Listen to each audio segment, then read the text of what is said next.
നമസ്കാരം. Raft of ഫുട്ബോളിലേക്ക് അവർക്കും സ്വന്തം. ഇംഗ്ലീഷ് പ്രീമിയർ ലീഗിൽ മാഞ്ചസ്റ്റർ സിറ്റി പുതിയ സീസണിൽ തങ്ങളുടെ ആദ്യ മത്സരം കളിക്കാൻ വേണ്ടി നാളെ കളിക്കളത്തിലേക്ക് ഇറങ്ങുന്നു. നാളെ രാത്രി ഇന്ത്യൻ സമയം 10 മണിക്ക് വോൾസുമായിട്ടാണ് സിറ്റിയുടെ ആദ്യ മത്സരം. എവേ മത്സരമാണ്. അതിന് മുന്നോടിയായിട്ട് ഇന്ന് പെപ് ഗാർഡിയോള മാധ്യമങ്ങളെ കണ്ടിരുന്നു. ഒരല്പം വൈകി, ഷെഡ്യൂൾ ചെയ്തതിനേക്കാൾ കുറച്ച് വൈകിയാണ് അദ്ദേഹം PC എത്തിയത്. എന്തായാലും അവിടെ വെച്ച് അദ്ദേഹം ചില കാര്യങ്ങൾ കൺഫേം ചെയ്യുന്നുണ്ട്. ചില താരങ്ങൾ ഈ മത്സരത്തിന് ഉണ്ടാവില്ല. ജോസ്കോ ഗാർഡിയോൾ ഔട്ടാണ്, പരിക്കാണ്, പുറത്താണ്. സാവിഞ്ഞോ പുറത്താണ്. എഡേഴ്സൺ കളിക്കില്ല. കൊവാസിച്ച് ഔട്ടാണ്. റോഡ്രി ട്രെയിനിങ് നടത്തിയിട്ടുണ്ട്, പക്ഷെ കളിപ്പിക്കാനുള്ള സാധ്യത കുറവാണ്. റിസ്ക് എടുക്കാൻ തയ്യാറാവില്ല എന്ന് തന്നെ പെപ്പ് സ്ഥിരീകരിക്കുന്നു. ഫോർഡന്റെ കാര്യത്തിൽ അദ്ദേഹം തിരികെ എത്തുന്നു. ആ ഒരു ആംഗിൾ നോക്ക് ഉണ്ടായിരുന്നല്ലോ, അതിൽ നിന്ന് തിരികെ വന്നിരിക്കുകയാണ്. ഇതാണ് ഇപ്പം ടീം ന്യൂസ്, വോൾസുമായി ബന്ധപ്പെട്ടുള്ള ടീം ന്യൂസ് നമുക്ക് പറയാനുള്ളത്. എന്തായാലും കോച്ച് പ്രസ് കോൺഫറൻസിൽ പറഞ്ഞ കാര്യങ്ങൾ, പ്രസക്തമായ ഭാഗങ്ങൾ നമുക്ക് നോക്കാം.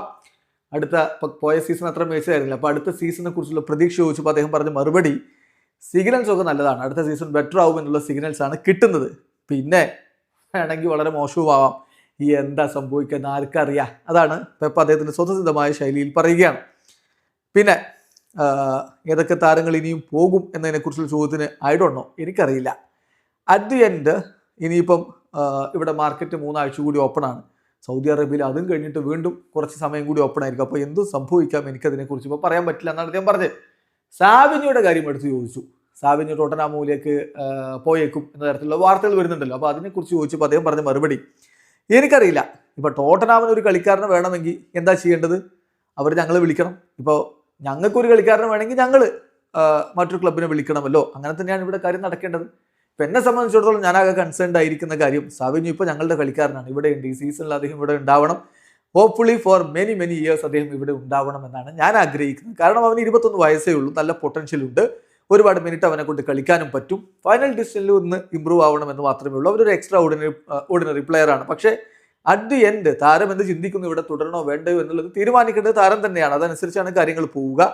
അതോടൊപ്പം തന്നെ ക്ലബ്ബുമായിട്ടുള്ള എഗ്രിമെന്റിലേക്ക് എത്തുകയും വേണം. ഇപ്പോൾ പോകണമെന്ന് വിചാരിച്ചുകൊണ്ട് മാത്രം കാര്യമില്ല, ക്ലബ്ബുമായിട്ട് എഗ്രിമെന്റിൽ എത്തണം. അങ്ങനെ എത്തിയില്ലെങ്കിൽ ഇവിടെ തന്നെ തുടരുന്ന സ്ഥിതിയും ഉണ്ടാകും. എന്തായാലും ഈ കാര്യത്തിൽ എനിക്ക് കൂടുതൽ അറിയില്ല എന്നാണ് അദ്ദേഹം പറയുന്നത്. അപ്പം പിന്നെ എഡേഴ്സിന്റെ കാര്യം ഒക്കെ എടുത്ത് ചോദിക്കുമ്പോൾ അദ്ദേഹം പറയുന്ന മറുപടി, സാവിഞ്ഞോയുടെ കാര്യത്തിൽ ഇൻജുർഡാണ്, നാളെ കളിക്കില്ല.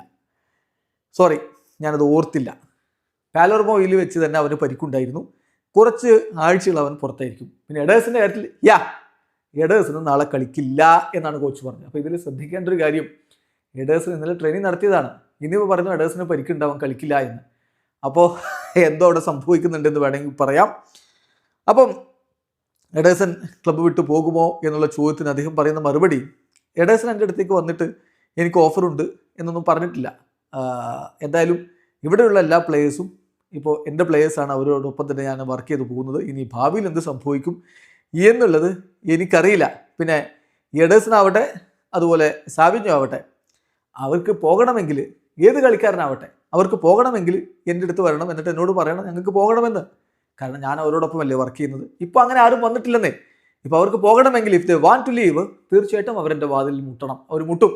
അതാണ്, അതായത് എന്നോട് വന്ന് പറയണം എന്നാണ് പെപ് ഗാർഡിയോള പറയുന്നത്. ചുരുക്കത്തിൽ അത്തരത്തിലുള്ള നീക്കങ്ങൾ ഇപ്പോൾ ഓപ്പണായിട്ട് നടക്കുന്നില്ല എന്ന തരത്തിലാണ് അദ്ദേഹം സംസാരിക്കുന്നത്. പക്ഷേ നാളെ ഇവർ കളിക്കില്ല എന്ന് പറയുമ്പോൾ അതിൽ ചില സൂചനകളുണ്ട് എന്നാണ് ഫുട്ബോൾ ലോകം നിരീക്ഷിക്കുന്നത്. പിന്നെ റോഡ്രിയുടെ കാര്യം അദ്ദേഹം പറയുന്നുണ്ട്.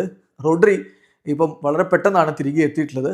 പക്ഷേ ഇമ്പോർട്ടൻ്റ് ആയിട്ടുള്ള കാര്യം അവൻ്റെ നീ പെർഫെക്റ്റ് ആണ് എന്നുള്ളതാണ്. ഇനിയിപ്പോൾ അവന് കൂടുതൽ മിനിറ്റ്സ് കിട്ടണം. അത് ട്രെയിനിങ് സെഷനായിട്ടും കളിക്കാൻ ഇറങ്ങിയിട്ടും ഒക്കെ കിട്ടണം. പോസിബിൾ ആണെങ്കിൽ അവനെ കളിക്കാൻ ഇറക്കണം. പക്ഷേ ഇമ്പോർട്ടൻ്റ് ആയിട്ടുള്ള കാര്യം എന്താണെന്ന് വെച്ചാൽ, കളിക്കളത്തിലേക്ക് തിരികെ എത്തി വീണ്ടും ഒരു ബാക്ക്വേർഡ് സ്റ്റെപ്പ് വെക്കുന്ന തരത്തിൽ പരിക്ക് പറ്റുന്ന ഒരു അവസ്ഥ ഉണ്ടാവരുത് എന്നുള്ളതാണ്. അതുകൊണ്ട് തന്നെ നമ്മൾ നല്ല കോഷ്യസ് ആയിരിക്കണം അവൻ്റെ കാര്യത്തിൽ എന്നുകൂടി കോച്ച് പറയുന്നു. അപ്പോൾ എന്തായാലും അടുത്ത മത്സരത്തിന് പല താരങ്ങളും ഇല്ല എന്ന് പെപ് ഗാർഡിയോള സ്ഥിരീകരിക്കുകയാണ്. ഒപ്പം തന്നെ എഡേഴ്സൺ നാളെ കളിക്കുന്നില്ല, സാവിഞ്ഞോക്ക് പരിക്കാണ് എന്നൊക്കെ പറയുമ്പോൾ അവർ പുറത്തേക്ക് പോകാനുള്ള വാതിൽ തുറന്നിടപ്പെടുന്നു എന്ന് നിരീക്ഷിക്കുന്നവരുണ്ട്. കാത്തിരിക്കാൻ എന്ത് സംഭവിക്കുന്ന അറിയാൻ വേണ്ടി വീഡിയോ അവസാനിക്കുന്നു. ഫുട്ബോൾ ലോകത്തെ കൂടുതൽ വിശേഷങ്ങളുമായി റാഫ്റ്റ് ടോക്സ് വീണ്ടും എത്താം.